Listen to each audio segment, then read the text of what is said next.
Hi, in the last session, we have developed Serializer module and we have fixed all the syntax error in the code. Now, in this session, we will test our Serializer module using a test bench. So let me brief some of the project specification first. First is system clock frequency, which is 50 megahertz in our case. Means 20 nanosecond will be our one clock cycle. Next is baud rate. So we will test it for the baud rate of 115200. Means 8.7 microsecond will be the timing gap between two successive pulses. We will test our system for 10 bit of data, which includes 1 start bit, 8 bit data width, and 1 stop bit. Now quickly talk about the test sequence. So first we will insert the reset condition for 100 nanosecond. After 100 nanosecond, we will disable this reset condition. Then we will give the load pulse for 1 clock cycle. At the same time, we will provide the D in data as AA in hex, means 10101010. Then we will generate 10 pulses at the baud rate of 115200, means at the gap of 8.7 microsecond. Okay, so that was a brief. Now let's move into the coding part. Okay, so in the last session, we have developed the VHDL code for that serializer module. And now in this session, we'll create the test bench for that serializer module. And we will test that if our serializer is working functionally correct or not. So let's move to the Notepad++ once again. So this is our serializer VHDL code. So we have this library declaration here. Then we have this entity declaration here. And then we have the architecture. If you have any doubt about this program or this VHDL code, then I highly recommend to watch my last session. Because in this session, we will write the test bench for this serializer module. So what we will do that we will create a new file and then we will save it at .vsd extension. So we will go to this file tab and click on new. Now as usual, we will save this file first as .vsd. So go to this file tab and click on save as. Now if you remember that we have the separate folder for our test bench file and that is inside this UART project folder. So you can see that we have this test bench folder here. So open this folder and now select the file type. So this will be basic hardware description language file. So select this option and you can see that we have this baud clock generator _tv file and that we have written in the previous sessions. And now this is the test bench for serializer. So I will give the name that is serializer _tb. TB is for test bench. Now click on this save button. So what I will do that I will go to this serializer file and then I will copy this part from this file. So this is our library declaration and entity declaration. So I will copy it and I will paste it to this serializer _test bench file. So paste this. Now because this is a test bench, so I will replace this entity name and that will be now serializer _tb. I will leave the generic declaration as it is here because we will be using this in some time, but I will remove this port declaration section here because this is a test bench and test bench do not have any ports, right? So I will delete this part and in the last and entity. So this is and serializer _tb. Now this is the time for architecture part. So write it architecture behave of serializer _tb is now begin and in the last and architecture. So and behave. Now first what I will do that I will declare the component of serializer here and we will declare all the input output ports of that serializer as a signal here in this test bench. So I will go to this serializer module and I will copy this entity part from here. So I will copy this and now I will go to this test bench file and then I will paste it here in this section. So this is the declaration section of architecture. Now I will replace this entity keyword with the component keyword because now this is a component here. And same, we will replace this serializer with and component keyword. And now everything is same. Now we will declare all of these input output ports as a signal here in this TestBench module. So I will copy all of these input output ports from here and I will copy them here in this declaration section. And now because these are signals in this TestBench, so declare them as signal. So what I will do that I will declare them as signals. So these are signal. Now select this option in selection and then replace all. Now remove the direction from these signals here because these are the signals, so they do not have any direction. So replace this in with colon. Now replace all and replace this out with colon. So replace it as well. Now close this and remove this line from here. So this is the extra line. Now what we will do that we will initialize this clock value with some initial data. So that is 0 for example. So I already explained that why we have initialized this clock signal only, not other signals. So I am not repeating much here in this session. If you really want to know about this, then please watch Board Clock Generator TestBench session. I have explained this in detail there. But just a brief that we are going to invert this clock signal with the NOT gate to generate a clock pulse. And for that, we are needing some defined state. So that what it is doing. Okay. Now, before driving these input output ports of serializer, let's map the component of serializer here in this TestBench. So I will copy this component part from here and now paste it here in the architecture section. Let's move this one tab further. So this looks better now, right? So first we will give some name to this component. Suppose the name is UUT or unit under test. Now remove the is keyword from here. Next, the first will be generic map. So write it generic map. Now the data width is suppose 10. So replace this with value 10 and now comma. And suppose the default state is logical 1. So this will be our logical 1. Now next is port mapping. But before this, remove this semicolon from here. Now port map. So clock is connected to clock, comma. Now let's copy this line here and paste it at every port of this component section. Now paste it and paste it. Now clock is connected to clock, reset is connected to reset, shift enable is connected to shift enable, load is connected to load, D in is connected to D in and D out is connected to D out. So this is our component mapping. Now before going further, let me standardize this code by defining the generic for this data width and for this default state. Now if you recall, then we have leave the generic part when I defined the entity declaration for this TestBench module. And these are data width and default value.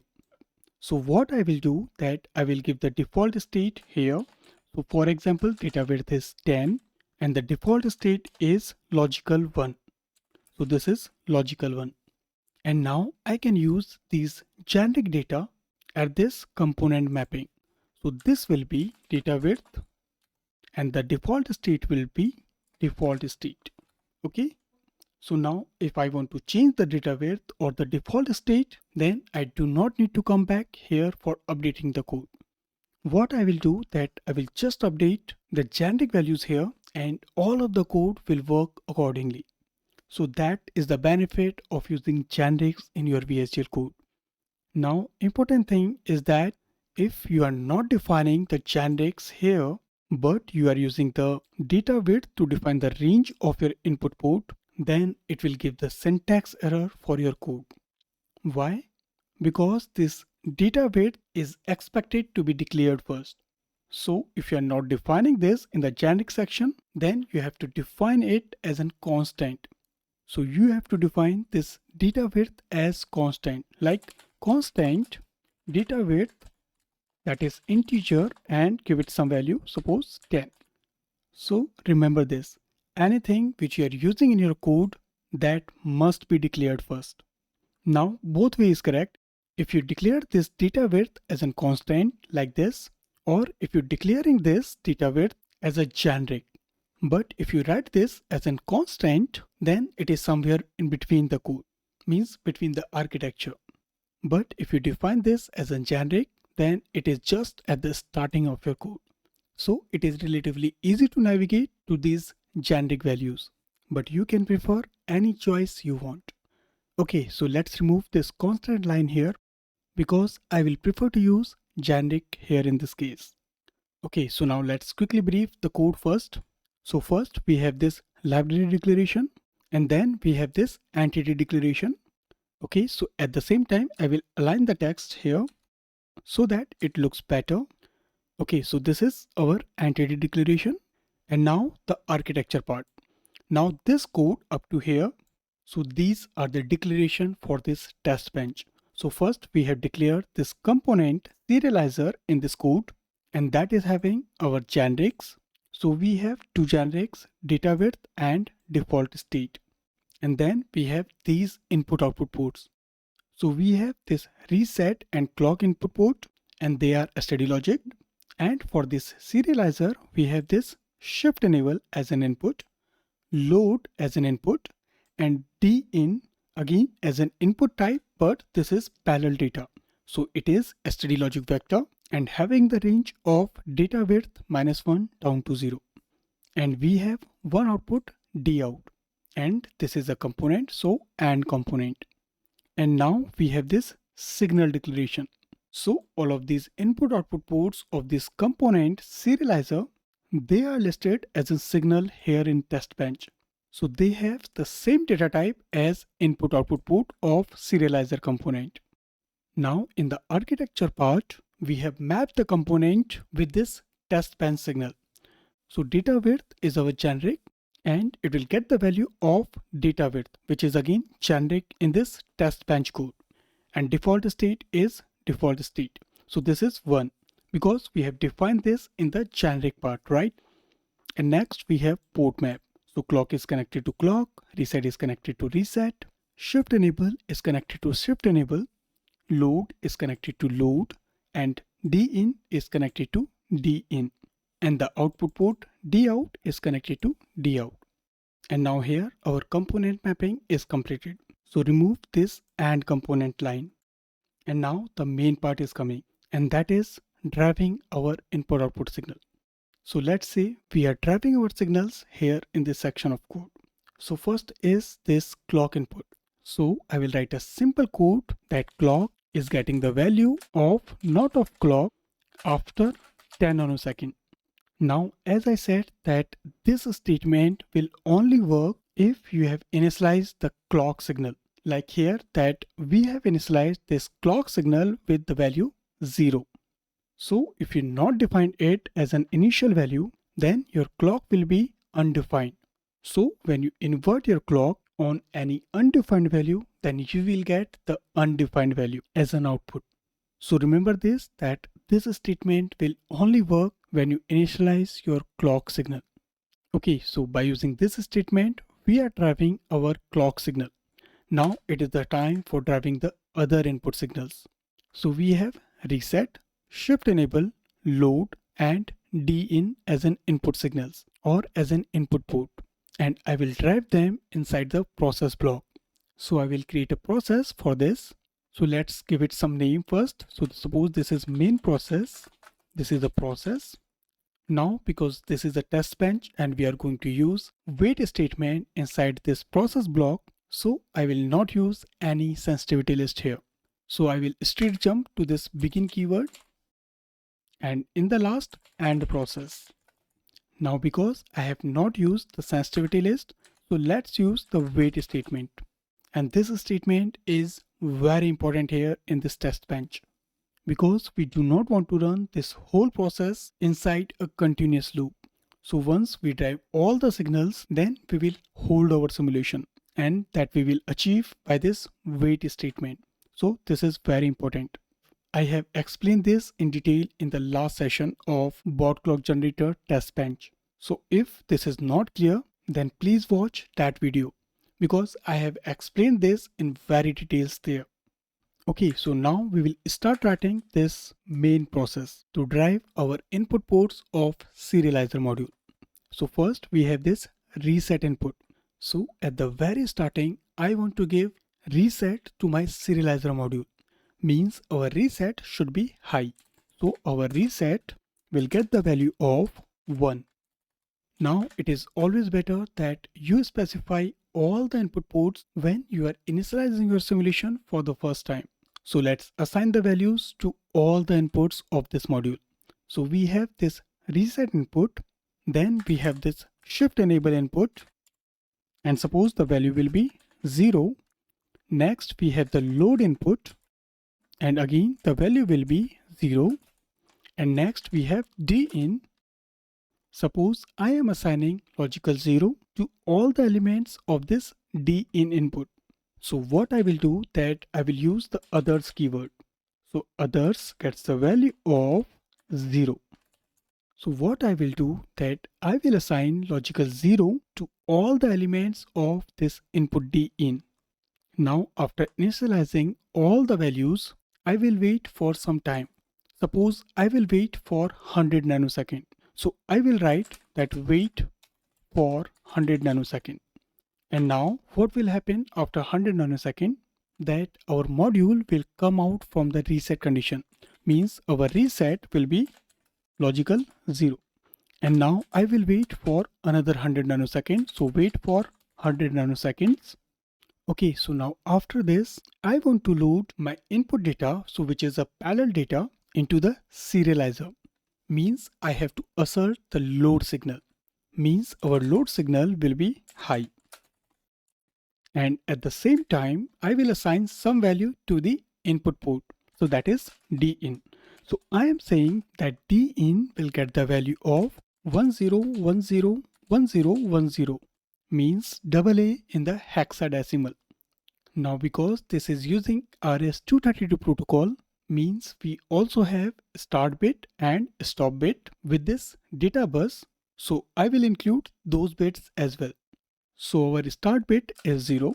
So I will concatenate with this 0 value. Now I have inserted this 0 in the last here because we have designed our serializer to transmit the least significant bit first, means LSB first, because our data is transferring in that manner. So I will follow the same rule here as well. Means our start bit is 0 and that will transmit first as an LSB.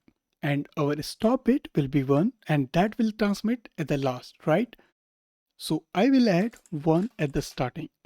So this 0 is the start bit, means logical low. Then this data will be transmitted, means LSB first and MSB last. And when all the bits are transmitted, then it is followed by stop bit. So that is 1 for RS-232 protocol. Now important thing is that you can write this din statement here before this load statement, or you can write this as it is. So don't be confused that I am loading the data first and then I am assigning some data to the input port. Because what will happen that at the very starting, when your simulation is start, means at 0 timestamp, these all 4 statements will execute at the same time. Means all of these assignment will happen at 0 timestamp. Then it will wait for 100 nanosecond. And after 100 nanosecond, our module will come back from the reset state or reset condition. Then again, it will wait for 100 nanosecond. And then after that, both of these statements will execute at the same time, although they are sequential statement, but they both are different signals. So the assignment will happen at the same time here. Now there is one very important thing before you assign these two statements here, and that is we need to wait for the rising edge of clock after 200 nanosecond. So first this 100 nanosecond will wait until that time we have this assignment, and then for the next 100 nanosecond the reset is 0. and all other signals will remain same. So after this 200 nanosecond means 100 nanosecond here and then 100 nanosecond here, I have to wait for the next rising edge. So I will write the statement that wait until rising edge of clock. Now wait until because this is the expression or this is the change of state, and for that we use wait until. So remember this syntax, this is very important. Means if you are using any time window or time frame, so you will use wait for statement, but if you are waiting for some state or some condition, then you will use wait until statement, right? So wait until rising edge of clock semicolon, then only load will get the value of 1 and you will assign this value into the D input. Now we have used this wait until rising edge of clock statement because if you go to this serializer module, then you will notice that everything is happening inside this rising edge of clock. Means everything is synchronized at the rising edge of clock signal. So I have to use this wait until statement here, because if you do not use this, then your VHDL module can have stability problem, because flip-flops which is generated in the serializer for the registered block are needing some setup time. So I have to synchronize everything with the rising edge of clock in the test bench as well. Okay, so after this rising edge of clock, we have these two assignments.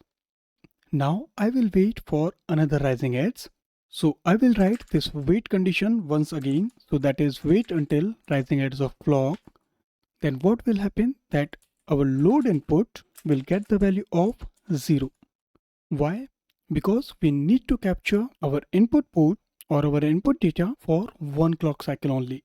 And once it is captured by the serializer module, then it will start transmitting the data one by one. So one clock is enough to load the data or to capture the input data, which is present in the D input. Now you can assign some default value to this D input, although this is not required because this D in data will only capture when load is high or this load signal is high. But now this load signal is 0, so it really doesn't matter that what value we have at this D input. But as a safe side, let's assign the default data of D in here at this timestamp. So D in will be others gets a value of 0. Okay, so till now what we have did that we have give the reset condition first, and at the same time we have initialized other inputs at 0 timestamp. Then we waited for 100 nanosecond, and after 100 nanosecond we have deasserted the reset signal, and then we waited for another 100 nanosecond. Then we waited for the rising edge of clock signal, and at this first rising edge of clock we have assigned value 1 to the load signal, and at the same time we have assigned some value to this D input. So actually the data is AA in the hexadecimal, and this 0 as an LSB is your start bit and 1 as an stop bit. So we have total 10 bits here in this D input, and this data will load at this timestamp. And now we waited for the another rising edge clock, and at this timestamp we deasserted the load signal and assigned the default value to the D input. And now the most important part is coming. Now we need 10 pulses to this shift enable input or this shift enable signal, because we have 10 bit of data to transmit over the RS-232 protocol. So we will generate 10 pulses for this shift enable signal. Now because we are using RS-232 protocol, so we have to very specifically design the timing specifications, because the pulses will only generate at the fixed duration of bit period, and this bit period is actually defined by the baud rate. So first we will generate the shift enable pulse. So what we will do that we will wait for the rising edge of clock, and now when this will happen, then our shift enable pin will get the value of 1. Now for the another rising edge, our shift enable pin will be 0. So what it will do that for the first rising edge, the shift enable pin will be high, and for the very next rising edge, our shift enable pin will be low. So these 4 lines of statements will give 1 pulse on shift enable. Now the problem is that this pulse will be generated at every rising edge. Means in our case, this clock frequency is 50 megahertz. Means this pulse will be generated at every 40 nanosecond.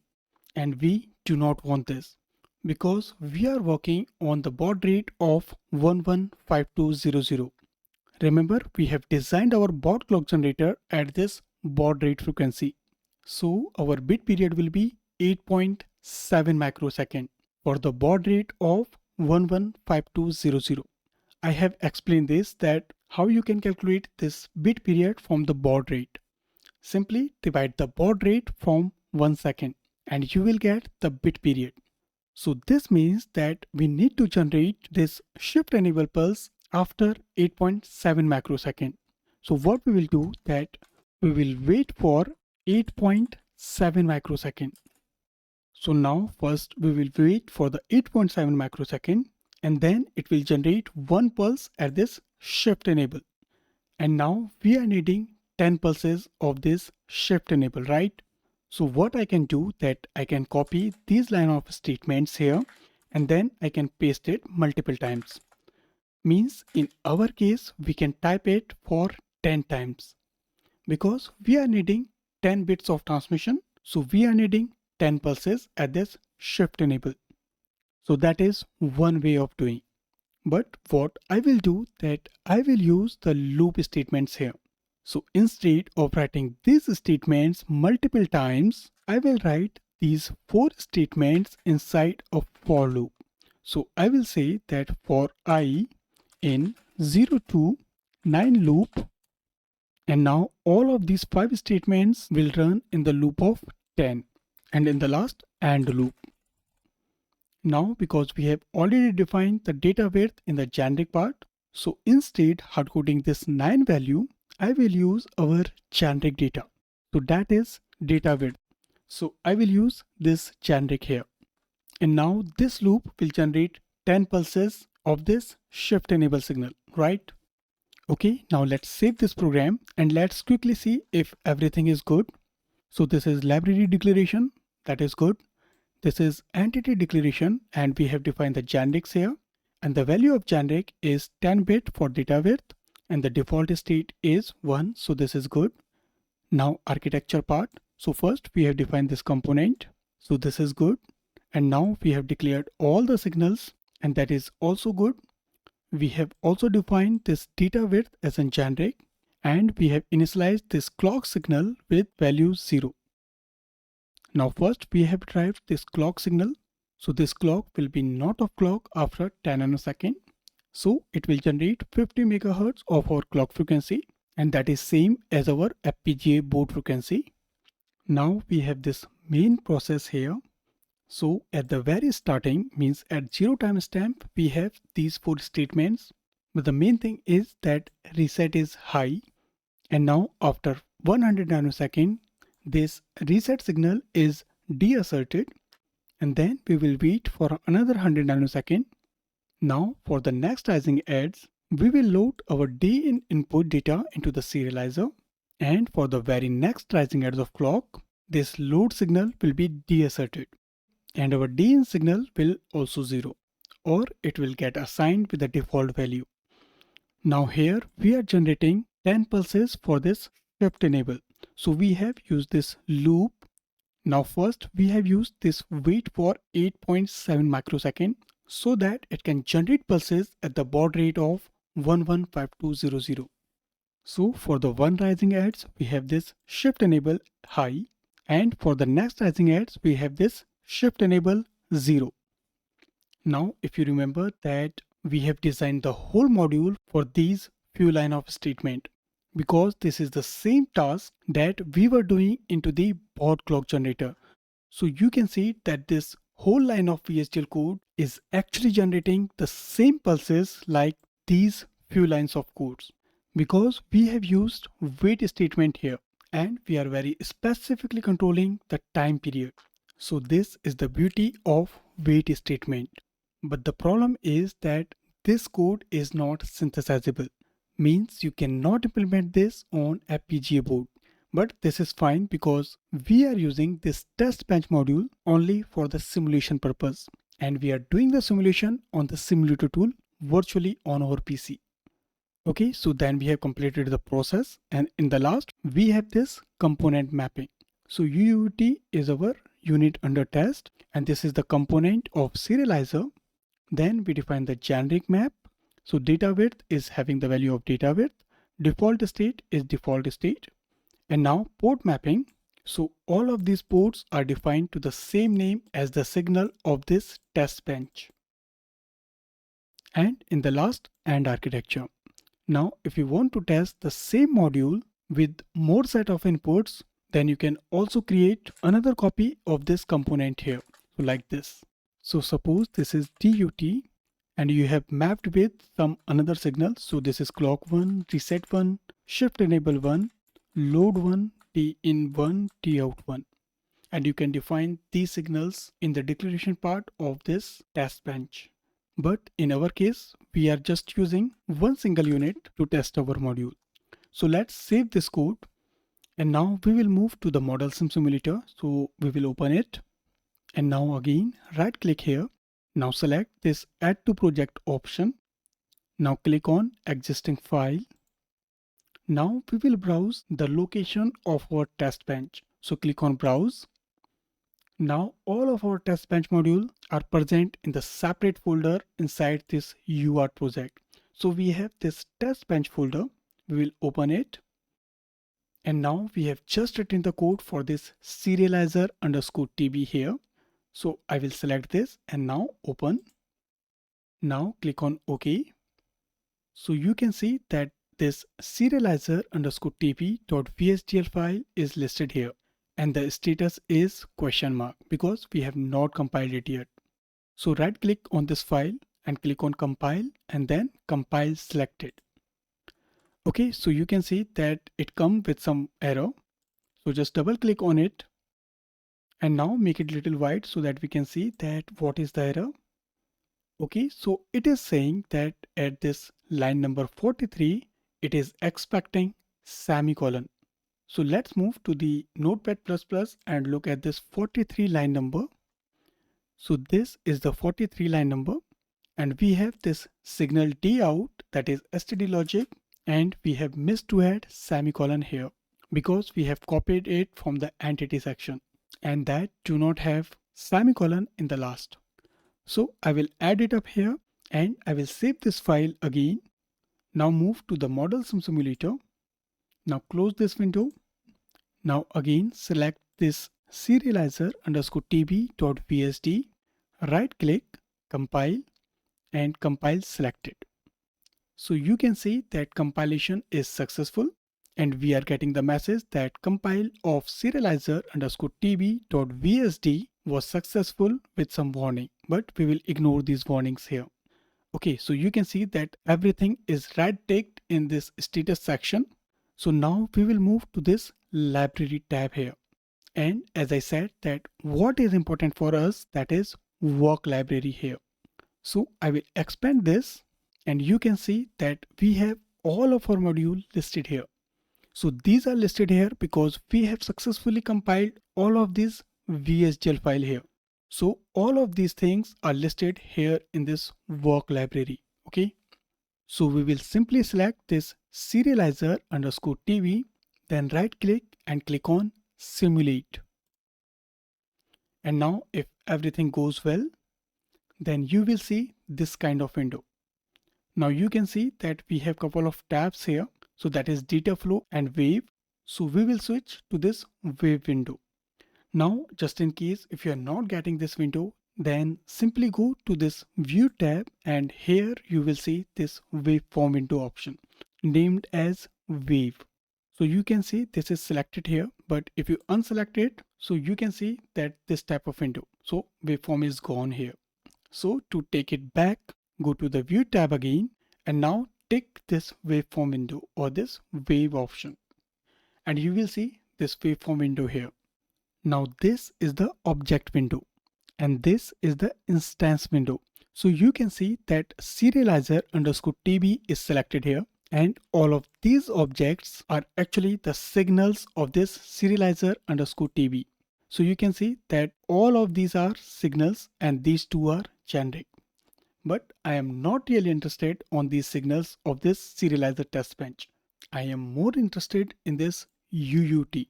So that is our unit under test. So if you select this UUT, then this object window will display the input output ports and the signals of this UUT, not of this test bench file. So you can see that this is clock and this is input type, data width is input, and this is generic. Default state is generic and input type. Same D in, that is input, and this is a signal. Same D out, that is output type, load input, reset input, shift enable input, and we have this shift register signal, and that is internal signal. So what I will do that I will select all of these objects other than this data width and default state, because these are generic values and they are not going to be changed in any case in our modules. And you can see the value of it. So data width is 10 and default state is 1. So I do not need them into the waveform window here. So I will simply select all of these objects from here other than this data width and default state, and then I will drag them here in the waveform window. Okay, so let's make it little wide so we can see that what are these inputs. And now we will simulate our test bench. So I will use this transcript window here. So what I will do that first I will run my simulator for 1 microsecond. So give the command that is run for 1 microsecond. Now move to this waveform window and let's zoom out little so that we can see everything. So we will move to the initial stage and let's see that what is happening here. So this is our clock input and this is 50 megahertz clock frequency, means the clock period is 20 nanosecond. So just quickly check it. So this is our 0 timestamp and now this is almost 20 nanosecond. So if you zoom in little, so you can see the exact time. So this is the 20 nanosecond, right? So you can see this is 20 nanosecond, means this is 50 megahertz of clock frequency. So this is good. Now zoom out little. Now we have asserted reset signal for 100 nanosecond, right? So let's move this reset signal at the top, something like here. Now let's move load input next to it. Now move this shift enable here. Okay, so the sequence is much better now here. So first we will jump to this 100 nanosecond here. So you can see that this is high. So this reset signal is high up to this point. And at this 100 nanosecond, this reset signal goes to low. Okay, so this is 100 nanosecond. So this is 100 nanosecond. And now this reset signal is low. Okay. Now we have waited for another 100 nanosecond, means total 200 nanosecond from here. So this is 100 and now this is 100. So this point is another next 100 nanosecond. So you can see at 200 nanosecond, we have waited for the rising edge. So this is the falling edge and we have the rising edge at this particular time. So at this particular time, we have this load signal which is high, means we asserted the load pulse at this particular timestamp at the rising edge of clock after waiting for 200 nanosecond of time period. And you can see at the same time we have the input value that is 10101010, and the last 0 is our start bit and this first one is our stop bit. So you can see that when this load is high, at the same time we have this D in input. Now at the next rising edge of clock, this load signal is deasserted. So you can see the value of load signal is 0 here. And now the DN signal is all zeros. But if you notice that at this timestamp when this load signal is 0, we actually moved our DN input to this shift register. So you can see now the shift register value is this one. So let's expand this. So you can see all the individual indexes listed here. and it is the same value like this D in. So it is 1101010100. So you can see this is 1101010100. Means we captured the D in data when this load signal is asserted, right? Now let's look at this D out. So you can see that this D out was logical high up to this time period, and now at this stage this becomes 0 because our D out is actually the LSB of this shift register. So if you expand this and if you look at the 0th index, then the value is 0. So we are getting this LSB value means 0 at this output. Okay, so this is functionally correct. Now we have to look at the 10 pulses which we will get at this shift enable pin, and that should be at baud rate of 115200. Means at every 8.7 microsecond we should get this shift enable pulse, right? So for this, let's zoom out this window, and now we have to run our simulator for larger time. For example, let's say that we will run our simulator for 100 microseconds. So run for 100 microsecond. Okay, select this waveform window and zoom out. Okay, so you can see that we are almost get 10 pulses here, but let's run our simulator for another 20 microseconds. So write the command that is run for 20 microsecond. So you can see that nothing much is happening now because all of the 10 pulses are generated here. So up to this time, we have all of the 10 pulses. Okay, so let's count it first. So this is 1, 2, 3, 4, 5, 6, 7, 8, 9, 10. Okay, so we are actually getting 11 pulses here. So if we move to our code and if you look at the loop, so we have used for I in 0 to data width loop, and this data width actually 10. So our loop is moving from 0 to 10, and that is having 11 pulses. So I have to use data width minus 1 here. Okay, so I will save this. Now again go to the model simulator. Now go to this project tab. Now select this serializer underscore tb.vsd and then compile once again. So compile selected. So compilation has been successful. Now restart this simulation. Click on OK. Now simply run this simulator for 150 microsecond. So run it for 150 microsecond. So 150 microsecond.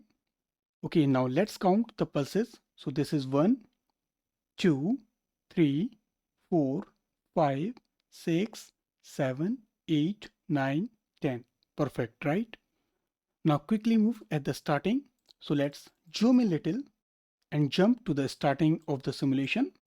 So we have already covered this. So this is reset. So for 100 nanosecond, almost here, the reset is high. And then after 100 nanosecond, reset is low.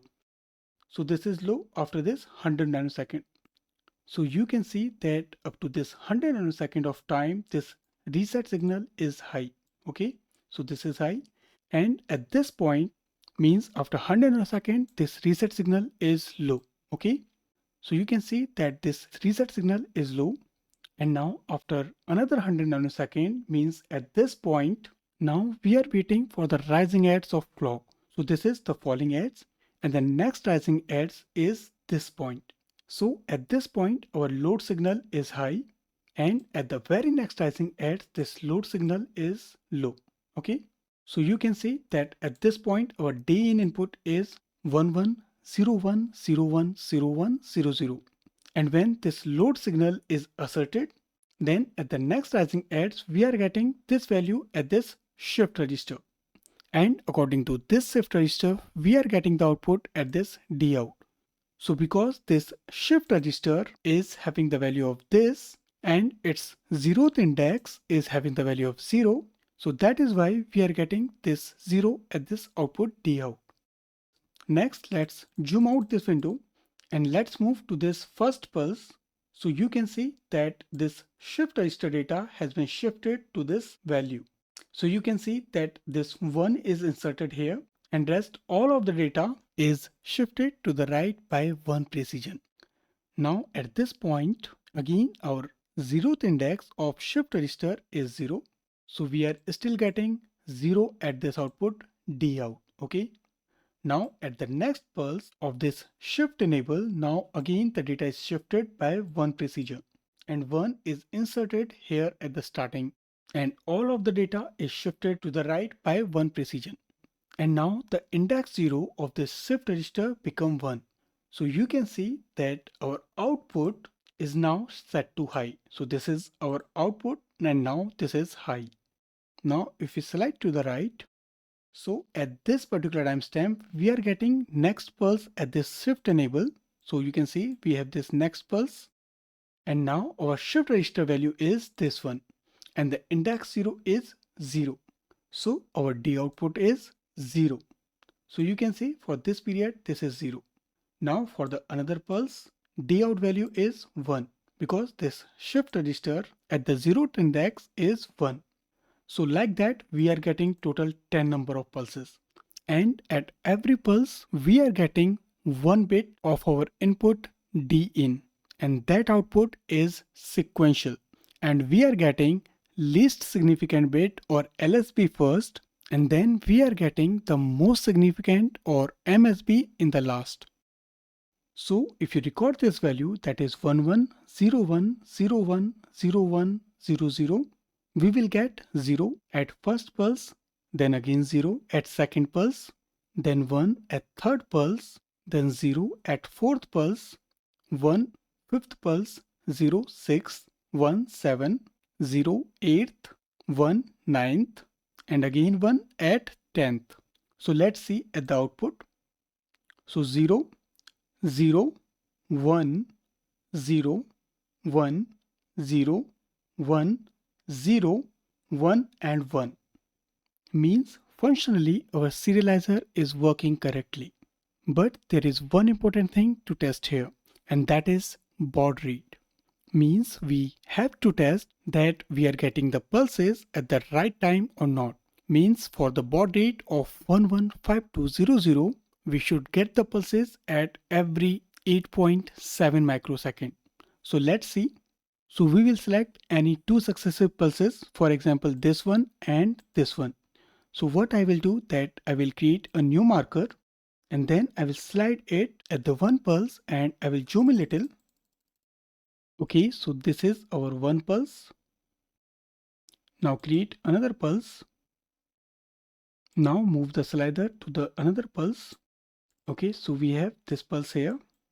Okay, so we have both of the markers which are pointed to two successive pulses, and now we will see the timing gap between these two pulses. So let's zoom out little and we have these two pulses here. So you can see that first pulse is at this point of time and the successive pulse is at this particular point of time. And you can see the time difference between these two markers is 8738 nanosecond. So this value is actually in picosecond. So this is microsecond means 8730 and now this is in nanosecond. So 8730 nanosecond, and if you convert it into microsecond, so it will become 8.7 microsecond. This means that our bit period is actually correct for the baud rate of 115200. Although this figure is not exactly 8.7 microsecond, but this is fine. And this is because we are waiting for the next rising edge of our system clock frequency. So it is slightly higher than 8.7 microsecond exact. But this is inside the offset variations of RS-232 protocol. So this is completely fine. And now I am pretty satisfied with the results here. So till now we have completed baud clock generator. Then we have created the test bench for that baud clock generator. And now we have completed serializer module, and in this session we have tested our serializer functionally as well. So now we have both the modules ready for the UART transmitter. So in the next session we will combine both of these modules and then we will create the UART transmitter which will use RS-232 protocol for the transmissions. And then we will write the test bench for that module so that we can test it functionally. So that was our serializer module. and I'm pretty satisfied with the results, as this is doing the things as we are expecting from it. We have fixed couple of functional issues during this simulation process. So you can go through that how we test our modules functionally and how we detect the issues and how we fix them. So I hope it's helpful to you. So that was the second component of our UART transmitter project. And now it's the time to combine both of these modules to develop a UART transmitter. And then we will start working on the UART receiver. So stay tuned for the updates. If you did not subscribe till now, then please do subscribe to learn and grow community for regular updates. If this video is informative, then please like this video, comment on video, and don't forget to share. Thank you for watching.